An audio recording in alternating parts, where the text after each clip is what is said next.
100.5. 3:18. Pablo Macchini. Lo cierto es que uno tiene casi una obsesión con esto de la institucionalidad, porque estamos convencidos de que las reglas de juego son demasiado importantes para todo. Entonces de repente uno se preocupa porque en el país cada vez ocurre algo que te remite a este problema de poner la carreta delante de los bueyes. Aquí tuvimos un código procesal penal danés para una institucionalidad, para una justicia de Biafra, pero bueno, lo tuvimos. Y hay una serie de hechos. ¿Cuántas veces hemos hablado aquí de la ley 241 de tránsito? Que es una ley de asigún, como decimos aquí. Siempre hemos hablado de esto terrible de la violencia intrafamiliar, pero vamos en esa práctica de tener o leyes para todo o inventarnos cosas, un prurito y una ética y una moral de hojalata. ¿Quién nos recuerda a un jefe policial con una tijera cortándole la manga de la camisa a un raso de la policía, botado deshonrosamente? Ah, papá, con los problemas que hay en la policía. Papá. Era duro. Era duro. ¿Tú recuerdas? Sí, claro. Entonces nosotros nos prestábamos y lo poníamos en primera. Y ese infeliz, señor, o el otro que porque estaba picoteando y cosas. Sin embargo, todo el mundo sabe lo que hay. Y así vamos en muchísimos temas. Hay la violencia contra la mujer y dale con la violencia contra la mujer y una marcha, una cosa. Yolanda, tú a cada rato dices, deberían prohibir la bendita marcha de apoyo a la lucha. ¿Por qué? Bueno, las ofrendas florales. Porque hay una señora que el único defecto que tiene que es de las Águilas, la fiscal de la provincia de Santo Domingo, Olga Dinac, que entonces cada vez que me toca entrevistarla, le pido el dato y cosa que duele. Resulta que esa provincia recibe 1.4 millones de pesos mensuales, que es menos dinero que el que recibe el apartado vestuario de los diputados. Pero nos gusta este public relation con todo. Ayer conversábamos de qué. Bueno, del último show, que hoy tuvo una segunda parte, lo de este señor El Alfa, este impresentable tipo, bueno, digamos de él lo que usted quiera, dígale, perfecto. Pero de repente sabemos que aquí hay una cultura trujillista, que se ejerce el trujillismo en los medios de comunicación y hay una ley que prohíbe eso.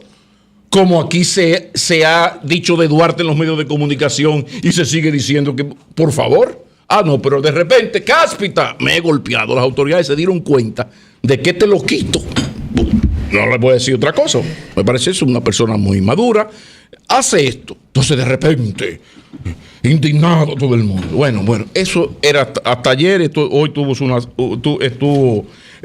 esta parte, una segunda parte, sí. Bueno, si eso era poco, hoy uno se levanta con la información del proyecto Hoja de Ruta que va a ejecutar el CONANI con la ONU. Y eso es una cosa orgásmica, maravillosa. Estamos hablando de crear una cultura de respeto a los niños. Sin pela. Que está prohibido, recordar una ley, una cosa lindísima. Entonces se habla de crear una estructura. Pero por favor, CONANI es la suma de todas las pobrezas. Pero estamos hablando de un país que tiene 2 casas de acogida para 10 millones, para 5.4 millones de mujeres. Son 3 que tiene. 2 aquí en Santo Domingo y 1 en Santiago. Diablo. Pero debía tener qué maravilla, qué corrección más acertada. Te la agradezco. No son 2, señores. Son 3. Y debía para tener 5.4 millones de mujeres. En cada municipio importante. Y 30.000 demandas. Sí, denuncias. Y 30.000 denuncias. En la provincia. ¿No? En la provincia. Entonces, este país con estas características, de repente salen los medios que CONANI, unido a la ONU, va a hacer una vaina maravillosa que se llama la hoja de ruta. Y va a enseñar a los dominicanos a respetar a los niños, a saber que a los niños no se les pega, sino que, sin ser psicólogo, yo le doy el consejo, averigüe qué le gusta mucho a sus hijos y si se portan mal, régimen de consecuencia. No hay cambio de celular, no hay viaje para allí, no hay computadora, ni hay juego. Bueno, en definitiva, el comentario mío es ¿Cuándo los dominicanos, el gobierno, la sociedad civil y la militar, vamos como a aterrizar, a luchar por el país posible? Y nos vamos a quitar esta mala costumbre de poner la carreta delante de los bueyes. Entonces aquí de repente ocurrió hasta con la Constitución. Ustedes saben lo que se habló aquí para esa Constitución, lo que se consensuó, y una cosa por aquí, un taller por allá. De repente han pasado 5 años y todavía queda una cantidad de leyes que hay que adaptar a la nueva Constitución. Y lo que hace es la partidocracia, que agarra y se inventa una ley de partido que ni es de partido ni es legal. Óigame, de Juan Bosch a Hugo Bosch. Entonces de repente uno se preocupa porque hay que llamar la atención de que los dominicanos tenemos como que aterrizar mejor. Miren lo bien que le quedó a este gobierno su gran obra junto con la educación, este 911, que lamentablemente no creo que se pueda en lo que queda de gobierno llegar más de Santiago, pero es la meta del próximo, ir agrandando este 911 maravilloso. Sí, pero ¿qué es el 911? Es un programa para el cual han aparecido 6,000 millones de pesos. Entonces de repente este es un país con una estructura jurídica normativa maravillosa para todo, con unos programas como este, que ¿quién puede oponerse a una cosa tan linda? Ahora, cuando usted va, aquí no hay, el Estado Dominicano no tiene ni siquiera la capacidad de recoger 300 carajitos que andan sin padre en las calles, en los semáforos, y darle un hogar en lo que ubica a sus padres. No. Entonces, ojalá que pongamos un stop y que vayamos a lo realizable. Y que no abusemos de la comunicación estratégica y de los planes de relaciones públicas, porque las relaciones públicas solo son eficientes si promueven lo que realmente se hizo. Las mentiras tienen las patas cortas. Es un segundo consejo. Yo quiero... yo no voy a retomar el tema de Pablo McKinney porque me parece que se basta por sí mismo. Lo que ha dicho yo creo que no tiene desperdicio y yo suscribo plenamente sus reflexiones en ese sentido. Pero yo quisiera tocar un tema que ha estado presente en la vida del país en los últimos tiempos y con un altísimo nivel de aprobación, que son las visitas que hace el presidente de la República, generalmente los domingos. Bueno, son las visitas dominicales a diferentes puntos del país, a zonas distantes, a campos, comunidades rurales. El mero mero. Para ponerse en contacto con la realidad cotidiana del campo, que es probablemente la expresión más genuina de las carencias materiales de la República Dominicana. Y eso es muy bueno y todos estamos de acuerdo con eso. Pero uno siente que al mismo tiempo que el presidente de la República asume un rol en lo personal tan interesante, tan, diría yo, tan auténtico, porque se pone en conexión directa con esa realidad que vive el campo dominicano, uno tiene la sensación, yo la tengo por lo menos en lo particular, de que desde el punto de vista institucional el Estado dominicano está desatendiendo muchas funciones elementales que tienen inclusive que ver con los problemas que afectan el campo dominicano, donde evidentemente la respuesta directa y personal del presidente no es suficiente. Y esto lo digo a propósito de unas protestas que escenificaron ciudadanos, moradores de una comunidad llamada Los Novillos de Asua. Se lanzaron a las calles a protestar, a reclamar, porque tienen meses pidiendo que les reparen unas bombas para garantizar el suministro de energía y de agua para tomar, para consumir y también para el regadío de sus cosechas, es decir, de sus cultivos. Óigame, y no hay quien le haga caso. Gente que yo no recuerdo la última vez que yo oí mencionar ese nombre, Los Novillos de Asua, como protagonista de una noticia importante. Gente pacífica de toda la vida, terminan poniéndose de acuerdo para protestar, tirarse a la calle. Lógicamente, de inmediato recibieron una respuesta de la policía, que comenzó a lanzar gases lacrimógenos, tiró para arriba y dispersó. Luego fueron entonces a la gobernación de Azua en masa, hicieron el mismo reclamo. Entonces, esto hay que plantearlo porque algo está fallando. Si bien es cierto que el presidente lo hace muy bien cuando se pone en contacto con los problemas de la gente en los campos dominicanos, pero también el presidente tiene que hacer un esfuerzo para dotar de la capacidad, de los recursos, de los presupuestos, de las políticas para que las instituciones públicas que tienen esa responsabilidad desde el punto de vista legal y constitucional cumplan sus roles. Es decir, por ejemplo, el INDRI no parece que no tiene respuesta o no tiene canales de comunicación para ponerse en contacto con la gente, con los productores, con los agricultores, con la gente que necesita su servicio. El Ministerio de Agricultura no tiene forma de canalizar, si no le corresponde directamente al ministerio, pero por lo menos se supone que esa institución debería ejercer un liderazgo en capacidad de generar soluciones, correcciones sectoriales en las diferentes instituciones que tienen que ver con la problemática agrícola de la República Dominicana. Luis, permítanos un momentito para desde Azua ir a la zona colonial con el ingeniero Jaime González, que es el contratista de los trabajos que se están haciendo en esa zona a propósito de la este es el mío. A propósito de la caída parcial del Hotel Francés. Buenas tardes, ingeniero, bienvenido. Buenas tardes. Sí, buenas. Adelante. Ingeniero, ¿cuál es la evaluación que se tiene hasta el momento sobre la caída del Hotel Francés en la zona colonial? Bien, ante todo, saludo a todos por allá, por la cabina. Un placer oírlos. Gracias. Bien, nosotros estamos ahora mismo inclusive en el sitio del incidente. Estamos con uno de los ingenieros estructuralistas que ha estado visitando la zona, el ingeniero Alfredo Ricard, de amplia data, conocido hace muchos años.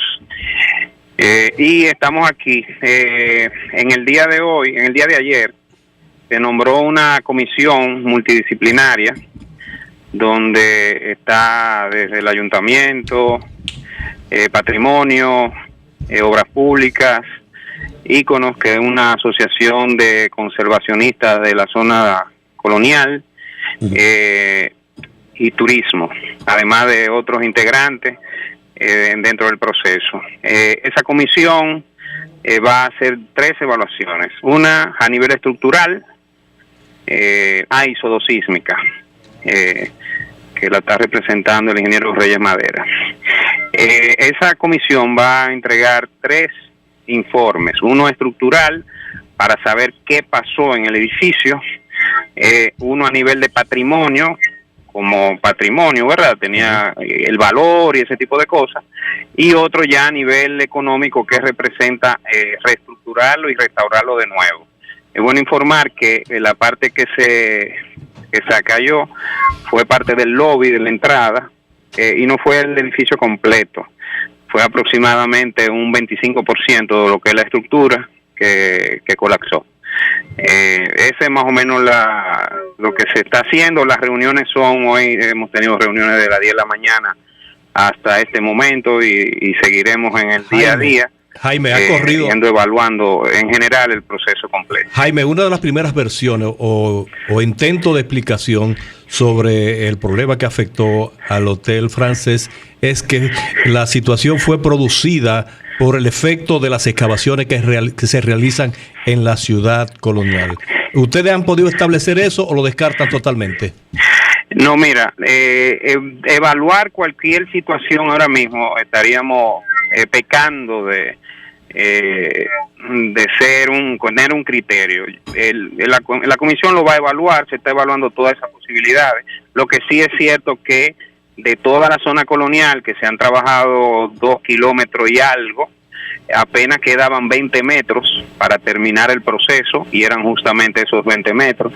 Y en toda la zona colonial, durante año y medio, no ha habido ningún incidente, y por demás, inclusive no ha habido quejas de los moradores, ¿no?, de los condominios del área, quejándose de que se han creado grietas o mucho menos, y igual pasó aquí, no vimos esa situación. Pero estaban expresando temores, ingeniero.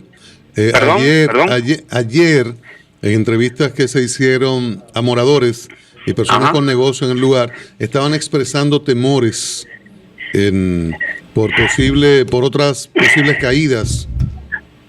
Mira, realmente no ha habido otro evento como este en estos días, en el año y pico que se tiene interviniendo la ciudad. Nosotros tenemos interviniendo como parte del proyecto desde agosto del año pasado y no hemos tenido eventos de esta magnitud, ni siquiera nada. O sea, no ha habido, claro, el temor se ha creado ahora cuando pase este suceso, obviamente que las personas pueden sentir un temor, pero ya solo quedan 2 calles que son las que están abiertas. 2 tramos, son 2 pedazos de calles, o sea que, y ya estaban en un 80% de terminación, o sea que no creo que el temor pueda magnificarse.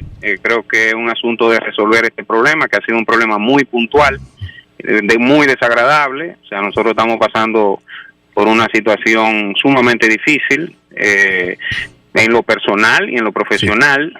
Sin embargo, en la parte profesional, debo decirles que nos sentimos tranquilos en cuanto al procedimiento de construcción que se usó, porque fue el procedimiento que se nos indicó y no lo hemos violentado de ninguna manera. O sea que era el que había dado resultados, el que ha estado dando resultados hasta la fecha, y el que nosotros utilizamos en este momento. Pero una lamentablemente, en este momento el edificio será estudiado en sí, que es parte de lo que se está planteando, a ver el por qué, utilizándose la misma metodología, ocurrió esto, qué condiciones tenía el edificio, que aparentaba una cierta solidez, comparado con otros mucho más vulnerables que pasaron el proceso y no ocurrió nada. Entonces, eso es parte de lo que estaremos estudiando en esta semana. Precisamente, tienen las autoridades se supone que cuando se va a hacer un trabajo hay que solicitar un permiso y presentar una especie de proyecto de lo que usted va a hacer. El ayuntamiento, obras públicas, tiene eso en archivo, cosa de poder comparar qué se hizo ahí, cómo se hizo y hacer la investigación de la manera más científica posible. Bueno, esa es una muy buena pregunta. Precisamente en este momento se está indagando en las diferentes instituciones a ver ¿cuándo ocurrió el hecho? Las intervenciones que se pudieron hacer en el edificio, qué condiciones tenían, qué se hizo, y se está en ese proceso de investigar en obras públicas. González, ¿fue el sábado? ¿Perdón? Fue el sábado que ocurrió el hecho. Fue el sábado a las 10 de la noche, sí. Y hoy es miércoles. Si eso estuviera en un archivo, un asistente de secretaria lo busca en 22 minutos. Ojalá que aparezca. Bueno, en el día de ayer ya se dispuso, porque como estaban en época estábamos en asueto esos días, realmente en el día de ayer fue que se dispuso eso. Nosotros estamos en una comisión permanente y esperemos que en los próximos días, hoy mismo o mañana, pudiéramos tener ya respuesta de alguna de esas instituciones indicando la permisología que se usó para hacer cualquier tipo de intervención. Pero ahora el proceso es ese: investigar las causas, investigar el protocolo que hemos estado utilizando constructivamente, si el protocolo era el adecuado o no, que ya eso será otro punto, si necesita añadir otras cosas más para los próximos procesos que seguirán. Y realmente de esto nos queda una sabiduría, sobre todo para lo que existe, o sea, qué condiciones están las cosas que existen en esta zona, que pudieran generarse las ideas que se han generado de que se puedan estudiar los edificios coloniales y ver realmente cuál es su vulnerabilidad y qué condiciones están ante cualquier evento futuro que pudieran tener. Finalmente, González, ¿qué tiempo retrasaría el proyecto global Zona Colonial lo que ha ocurrido? Mira, nosotros teníamos pautado terminar en mes y medio, ya lo que quedaba. Como te decía, ya estábamos en la última etapa del proceso. Correcto. Esto, indudablemente, sobre todo la recogida de los escombros, que está en una reunión reciente con los conservacionistas, entonces hablan de levantar piedra a piedra, una metodología para ver si se usa la misma piedra para reestructurarlo, se está en ese proceso. Pero yo entiendo que por lo menos un mes más tendríamos que añadir a la terminación, por lo menos de esta parte, porque la otra parte, te decía que hay 2 tramos, el tramo de la Mercedes y el tramo de la Isabela Católica. El tramo de la Isabela Católica va a seguir trabajándose, se ha estado trabajando hasta el momento, y esperamos entonces ya en la próxima semana comenzar a tirar la primera capa de hormigón para que entonces se pongan los adoquines. O sea, ese va a quedar resuelto en 1, 2 o 3 semanas, y esperemos que esto pueda comenzar a recogerse lo más pronto posible para poder ampliar un poco el tránsito del Amerindio, que es el centro. Esta calle es Mercedes con Meriño, prácticamente es el centro, el núcleo de la zona colonial. Jaime, ¿de qué época, así puntualmente, data la construcción del Hotel Francés? Sí, muy buena pregunta también. Nosotros pensábamos que este hotel era del 1500. Sin embargo, nos enteramos de que no, que ronda el siglo XVI, tendiente al 17, hay dudas, porque fue remozado. Este edificio inicialmente fue parte de lo que fue el hospital San Nicolás de Bari, era una parte del hospital que se destruyó, fue removido nuevamente luego y se ha remodelado en varias ocasiones, cambiándole inclusive el aspecto que tenía originalmente. Todo eso en este proceso no hemos enterado en estos 2 días. O sea que está valorado en la categoría número 2 a nivel de edificios coloniales, no número 1, que es que ya de la época colonial per se. Este está valorado como categoría número 2, nos enteramos. Ingeniero, muchísimas gracias. Bueno, gracias a ustedes, un placer oírlos como siempre. El ingeniero Jaime González, el responsable de las construcciones, contratista, responsable de las construcciones de la zona colonial. ¿Usted había terminado, don Luis José? Bueno, yo solamente quería concluir con una pregunta que me parece pertinente. ¿Tendremos que esperar que sea el presidente de la República el que tenga que trasladarse a comunidades afectadas por problemas dramáticos como el que afecta, por ejemplo, a los ovillos de Asua, para resolver el problema de la falta de unos motores para poner a funcionar unas bombas de agua necesarias para proveer el agua potable y el agua de regadío? Se necesita que sea el presidente de la República que ponga en su agenda, en su gira dominical, ese problema para resolver el problema, o están los organismos competentes del Estado. Pablo dice a veces incompetentes, ¿no? Y hasta los incompetentes. Y hasta los incompetentes. No dejen los competentes. Pero realmente están los organismos responsables del Estado en capacidad para responder a problemas pequeños. Uno sabe que hay problemas grandes, es verdad, hay problemas grandes que requieren presupuestos especiales, que requieren estudios, pero para eso lo que se requiere es un mínimo de comunicación, es decir, de articulación, de conexión. Perdóname, Luis José, también es un asunto de representación, porque esos problemas son pequeños para nosotros los capitaleños que estamos en lo macro, pero es importantísimo para ellos. Entonces, para eso hay regidores, para eso hay diputados, senadores, para eso hay senadores, partidos políticos, líderes políticos. Los senadores tienen una función, los legisladores tienen una función de representación, además de hacer leyes, de fiscalizar y de representar. Entonces, aquí hay que cambiar la cultura y que el funcionario público entienda que es un muchacho demandado de la comunidad, tiene que volver a esa humildad, porque como pasa con esa comunidad, hay 20 comunidades en todo el país que son vainitas. Yo recuerdo en el gobierno 96-2000 que hubo durante años una comunidad incomunicada a la de al lado por una tontería que cuando se solucionó, yo tuve acceso a eso, costó menos de 400,000 pesos y tenían 3 años incomunicados. Que a mí fuera, Vladimir.